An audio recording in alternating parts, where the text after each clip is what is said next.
శ్రీగురుభ్యో నమః. శ్రీమద్భాగవతమునకు మాస్టారు ప్రసాదించిన వివరణను చెప్పుకుంటూ ఉన్నాము. అందులో భాగంగా 3వ వాల్యూంలోకి ప్రవేశిస్తూ ఉన్నాము. మనము ద్వితీయ స్కంధములోకి ప్రవేశిస్తూ ఉన్నాము. దానికి ముందుగా మనము ఉపోద్ఘాతము అని మాస్టారు ఇచ్చినటువంటి ఈ ద్వితీయ స్కంధము యొక్క సారాంశము మొత్తాన్ని మాస్టారు ఉపోద్ఘాతముగా ఇచ్చారు. దాన్ని మనం చెప్పుకుంటూ ఉన్నామండి. భాగవతమును నారాయణుడు బ్రహ్మకు ఉపదేశించెను. ఇక్కడ ఒక పరంపర ఉందండి. ఈ పరంపర మనకి అనేక మాటలు వస్తుంది. అందువల్లే నేను ముందే చెప్పాను. ఈ పరంపరని మనం గుర్తుపెట్టుకోవాలి. అంటే మనం ఒక సబ్జెక్ట్ లాగా చదువుకుంటున్నప్పుడు ఈ పరంపరని గుర్తుపెట్టుకోవాలండి. కనుక భాగవతము నారాయణుడు బ్రహ్మకు ఉపదేశించెను. బ్రహ్మ నారదునకు ఉపదేశించెను. నారద మహర్షి వ్యాసునకు ఉపదేశించెను. వ్యాసుడు సూతునకు ఉపదేశించెను. సూతుడు సౌనకాదులకును ఉపదేశించెను. మరియు వ్యాసుడు సుకుడు పరీక్షిత్తునకును ఉపదేశించెను. ఈ పరంపర ఈ గ్రంథమున వర్ణింపబడినది. ఈ పరంపర ఏదైతే ఉందో అది ఈ గ్రంథంలో వర్ణించారటండి. అంటే ద్వితీయ స్కంధంలో వర్ణించారు. అయినచో మొత్తము గ్రంథము భాగవతము కాదా? మొత్తం గ్రంథం భాగవతం కాదా అంటే మాస్టర్ చెప్తున్నారు దానికి. భాగవతం అన్నచో ఉపదేశింపబడిన సత్యమే కానీ గ్రంథము కాదు. భాగవతము అంటే గ్రంథము అని అనుకుంటే పొరపాటండి. అది ఉపదేశింపబడిన సత్యము. ముందు అది తెలుసుకోవాలి మనం. అది పుస్తక రూపంలో గ్రంథం రూపంలో ఉన్నది ఓకే. అయితే ముందు తెలుసుకోవాల్సింది ఏంటి? అయ్యా అది ఉపదేశింపబడిన సత్యము. నారాయణుడు బ్రహ్మకు ఉపదేశించిన సత్యము, బ్రహ్మ నారదునకు ఉపదేశించిన సత్యము, వ్యాసుడు సూతునకు ఉపదేశించిన సత్యము. కనుక అది ఉపదేశింపబడిన సత్యము. గ్రంథం అనేటువంటిది అది గ్రంథం రూపంలో పెట్టుకొని మనం చదువుతున్నాం, అది వేరు. కనుక భాగవతం అన్నచో ఉపదేశింపబడిన సత్యమే కానీ గ్రంథము కాదు. ఈ సత్యము కూర్పు చేయబడినది కనుక గ్రంథము పేరు కూడా భాగవతము. ఆ సత్యాన్ని కూర్పు చేసి మనం పేజీలలో ముద్రించుకొని చక్కగా ఒక పుస్తకంలాగా తయారు చేసుకున్నాం, మంచిది. కనుక ఆ సత్యాలనే కూర్పు చేసుకున్నాం కాబట్టి ఈ గ్రంథం పేరు కూడా భాగవతము అని పెట్టుకున్నాం, మంచిది. అయితే తొలుత నారాయణుడు ఉపదేశించిన సత్యము 4 శ్లోకములేనట. ఫస్ట్ నారాయణుడు బ్రహ్మకు ఉపదేశించాడని చెప్పుకున్నా కదండి. కనుక మొట్టమొదట నారాయణుడు బ్రహ్మకు ఉపదేశించింది 4 శ్లోకాలేటండి. అది తరువాత 14,000 శ్లోక రూపముగా వివరింపబడినదట. ఆ తర్వాతటండి 14,000 శ్లోకములు 14,000 శ్లోకాలుగా వివరింపబడిందట. ముందు 4 శ్లోకాలేట. నారాయణుడు బ్రహ్మకి చెప్పింది 4 శ్లోకాలేట. నారాయణుడిచ్చిన 4 శ్లోకములు మూల గ్రంథమున ఈ విధముగా ఉన్నవి. మూల గ్రంథం అంటే వ్యాస మహర్షి సంస్కృతంలో రాసింది, అది మూల గ్రంథము. తర్వాత దాన్ని పోతన గారు అనువదించారు అని అనుకున్నాం కదండి మనం. కనుక మూల గ్రంథంలో ఈ విధంగా ఉన్నాయటండి ఈ 4 శ్లోకాలు. చాలా ముఖ్యమైనటువంటివండి ఈ 4 శ్లోకాలు. ఈ 4 శ్లోకాల వ్యాఖ్యానమే భాగవతం అని చెప్పారు మాస్టర్. కనుక ఒక్కసారి ఆ 4 శ్లోకాలు కూడా మనకి ఇక్కడ ఇచ్చారండి ఉపోద్ఘాతంలో. అవి కూడా ఒక్కసారి చెప్పుకుందాం. మొదటి శ్లోకము, అహమే వాసమే వాగ్రే నాణ్యత్ యత్ సదసత్పరం పశ్చాదహం యదేతచ్చ యో అవశిష్యేత సోస్పృహం. ఇది మొదటి శ్లోకం అండి.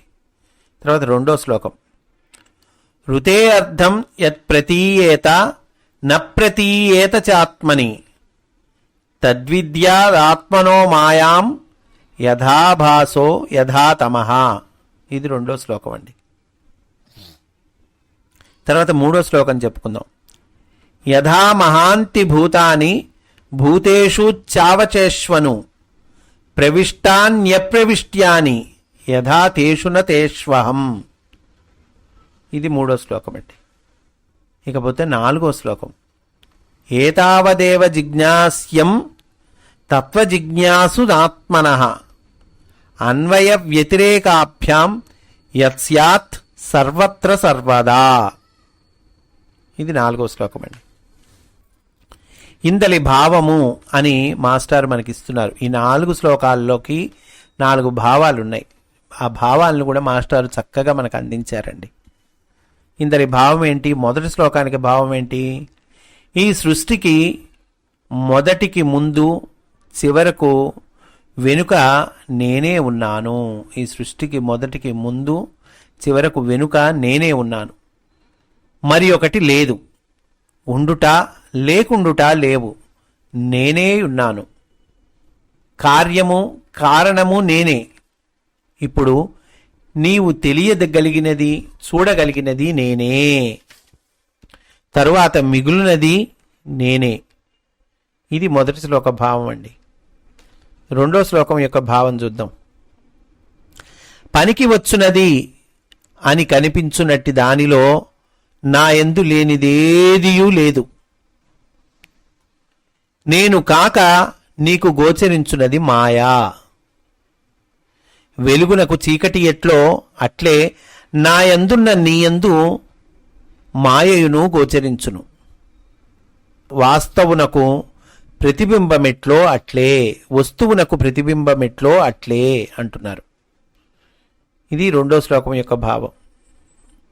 మూడో శ్లోకం యొక్క భావం చూద్దాం.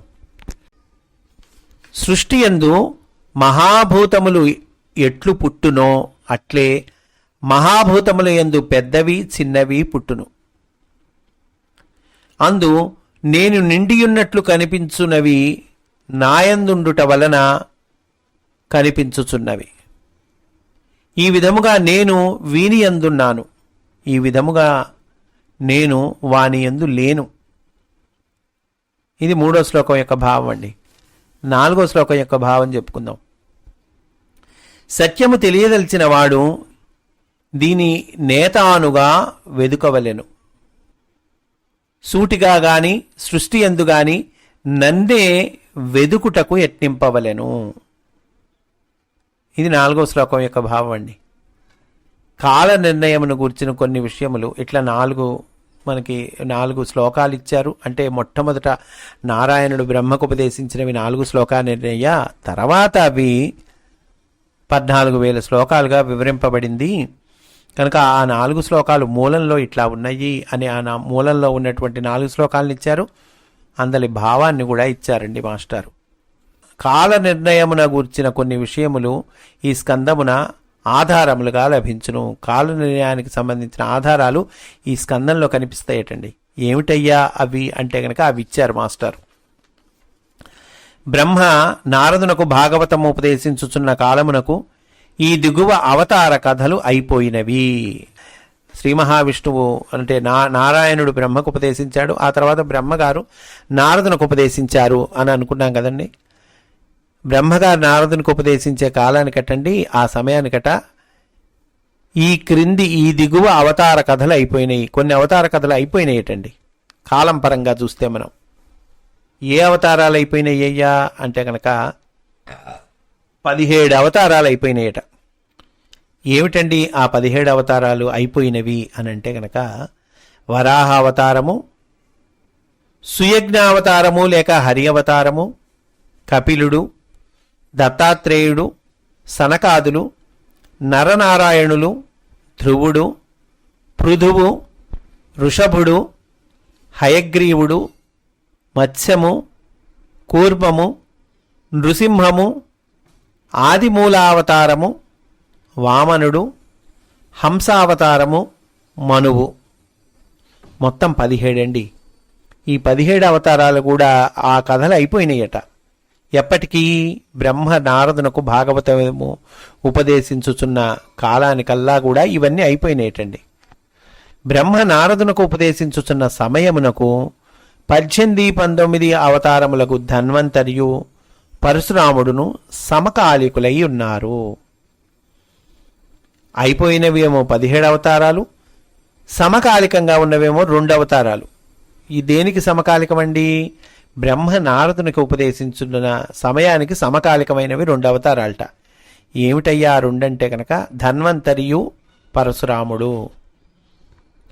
ఇందలి సంకేత రహస్యములు రహస్య ప్రకాశనమును టీకా తాత్పర్యముల యందును 201వ వచనము సందర్భమున వివరింపబడినవి అంటున్నారు. కనుక ఇందులో సంకేత రహస్యాలు తెలుసుకోవాలంటే మనము ఎక్కడికి వెళ్ళాలి? టీకా తాత్పర్యాలందు మళ్ళీ ఏమో 201వ వచనం సందర్భంగా వివరించబడినట. ఇక ఈ దిగువ అవతారములు రాబోవు కాలమునకు సంబంధించినవిగా బ్రహ్మ నారదునకు చెప్పెను. కనుక 17 బ్రహ్మ నారదునికి చెప్పే టయానికి అయిపోయినవి 17, దానికి సమకాలికంగా జరుగుతున్నవి 2, ఇంకా జరగాల్సినవి ఉన్నాయండి. రాబోయేటువంటి కాలమునకు సంబంధించినవి అవి చెప్పారండి. అవి ఏమిటవి? రామావతారము, కృష్ణ బలరామావతారము, వేదవ్యాసుడు, బుద్ధుడు, కల్కి. కనుక రాబోయే కాలానికి సంబంధించినవేమో 5 ఉన్నాయి. ఇందు బ్రహ్మ నారదునకు ఉపదేశించు కాలమునకు ముందు జరిగిపోయినవిగా చెప్పబడిన 17ను, ధన్వంతరి 18వ, సృష్టి ఆది నుండి ఈ భూమిపై మానవ జాతి తల్లి గర్భమున నుండి భూమిపై పడు వరకు జరుగునట్టి విశేషములు.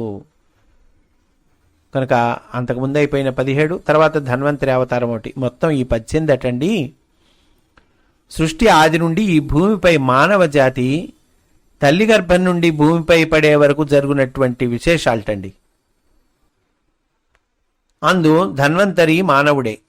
అటుపైన చెప్పబడిన పరశురాముడు మొదలుగా గల 6 అవతారములను మన భూమిపై జన్మించు మానవావతారములు. కనుక ఆ పైన పరశురామ అవతారం దగ్గర నుంచి ఉన్నటువంటి 6 అవతారాలు కూడా మన భూమిపై జన్మించు మానవ అవతారాలటండి. ఈ విధముగా 24 అవతారములు వర్ణింపబడుటకును అవి 18+6గా విభజింపబడుటకును మరి ఒక సంకేతం ఉన్నది. ఇవి 18+6గా విభజింపబడ్డాయి. ఈ మొత్తం 24 అవతారాలు కూడా అట్లా వివరింపబట్టడానికి ఇంకో సంకేతం ఉందటండి. మన భూమిపై జరుగు సంవత్సరమునకు 24 పర్వములు. సంవత్సరానికి 24 14 కదండి, అంటే 12 మాసాలు. 12 మాసాల్లో ప్రతి మాసానికి శుక్లపక్షము, కృష్ణపక్షము. కనుక మొత్తం 24 పర్వాలు, 12 పూర్ణిమలు, 12 అమావాస్యలు. కనుకనే సంవత్సర చక్రము చక్రేతుర్వింశతి పర్వయోగే అని భారతమున సూతుని చే వివరింపబడినది. ఈ 24 పర్వములలో 18 పర్వములు మానవుడు తల్లి గర్భమున పెరుగు నవమాసములను తెలియచేయును. మొదటి 18 పర్వములు దేన్ని తెలియచేస్తాయి? తల్లి గర్భాన్న పెరుగు నవమాసాలని తెలియచేస్తాయి. మిగిలిన 3 మాసములకు గల 90 దినములలో కాలము మనుష్యమానముగా మారి 90 సంవత్సరముల ఆయుర్దాయం అగును. మిగిలిన 3 నెలలు, ఇంకా మిగిలిన 18 పర్వాలు 9 నెలలకు సంబంధించినవి అంటున్నాయి కదండి. ఇంకా 90 రోజులు ఉన్నాయి కదా. ఈ 90 రోజులు అటండి 90 దినములలో కాలము మనుష్యమానంగా మారుతుంది. అంటే ఇది 90 దినాలని మనుష్యమానంలోకి కనుక మారిస్తే 90 సంవత్సరాలు అవుతుంది. అది ఆయుర్దాయం అటండి, మానవుడి ఆయుర్దాయం. అటుపైన రాశి చక్రమున ఒక్కొక్క రాశికి 2.5 సంవత్సరముల చొప్పున 30 సంవత్సరములను పరమాయువుగా ఏర్పడెను. అనగా మొత్తము 90+30 120 సంవత్సరములు మానవుని పరమాయువగును. ఇది శ్రీకృష్ణుడు జీవించిన ఆయుర్దాయ ప్రమాణముగా పురాణ సమన్వయము వలన తేలును. శ్రీకృష్ణుడు జీవించినటువంటి ఆయుర్దాయ ప్రమాణము ఏంటయ్యా అంటే ఇదిగో ఇట్లా తేల్చారటండి. పురాణ సమన్వయం వలన తేలును. లెక్కలు సూక్ష్మముగా గుణింపక ఖగోళ శాస్త్రమును అనుసరించి శ్రీకృష్ణుడు భూమిపై 125 సంవత్సరముల 7 మాసముల 8 దినములు దేహము దాల్చి ఉండెను. కనుక శ్రీకృష్ణుడు దేహం దాల్చి ఎన్ని సంవత్సరాలు ఉన్నాడయ్యా భూమిపై అనంటే కనుక 125 సంవత్సరముల 7 మాసముల 8 దినములటండి. దీనిని గూర్చి దశమ స్కందమున వివరింపబడును. కృష్ణావతారమందలి లీలలు వయస్సులు కొన్ని ద్వితీయ స్కందమున నిర్ణయింపబడినవి. కృష్ణావతారానికి సంబంధించిన లీలలు ఆ వయస్సులు అంటే ఏ వయస్సులో ఏది జరిగింది అనేటువంటిది అదటండి ఈ ద్వితీయ స్కందంలో నిర్ణయించారట. పూతనా సంహారము పురిటింటిలో జరిగెను, అనగా జన్మించినది మొదలు 21 దినముల లోపల జరిగెను. శకటాసురుని చంపు నాటికి కృష్ణుడు 3 నెలల వాడు. గోవర్ధనోద్ధరణము చేయునాటికి 7 సంవత్సరముల వాడు. కనుక ఇట్లా మనకి ద్వితీయ స్కందంలో నిర్ణయించబడ్డాయటండి. మిగిలిన ఆధారములు రాబో స్కందములలో వివరింపబడును. కనుక ఇంతవరకు మనకి ద్వితీయ స్కందంలో ఇచ్చారు. ఈ వయసుకు సంబంధించినవి కూడా మనకి ఇచ్చారండి. మిగిలిన ఆధారాలు రాబో స్కందముల్లో వివరింపబడును. ఇట్లు కులపతి ఎక్కిరాల కృష్ణమాచార్య అని అంటూ ఉన్నారు. కనుక ఈ రకంగా చక్కటి ఉపోద్ఘాతాన్ని ప్రసాదించారండి మనకి మాస్టారు. ఈ ఉపోద్ఘాతము రోజు చదువుకున్నా చాలండి, మనకి అనేకమైనటువంటి ఆధ్యాత్మిక అంశాలు, పరమోత్కృష్టమైనటువంటి అంశాలు ఈ ఉపోద్ఘాతంలో చెప్పారు. లోపల గ్రంథంలో ఉన్నటువంటి సారాంశం మొత్తము కూడా మనకి అందించారండి. కనుక ఉపోద్ఘాతము పూర్తి చేసుకున్నాము. రేపటి రోజున మనము ఈ 3వ వాల్యూంలోకి లేదా ద్వితీయ స్కందంలోకి, ఆ రహస్య ప్రకాశములోకి మనము ప్రవేశిస్తాము అని సవినయంగా మనవి చేసుకుంటూ స్వస్తి. వాసుదేవ.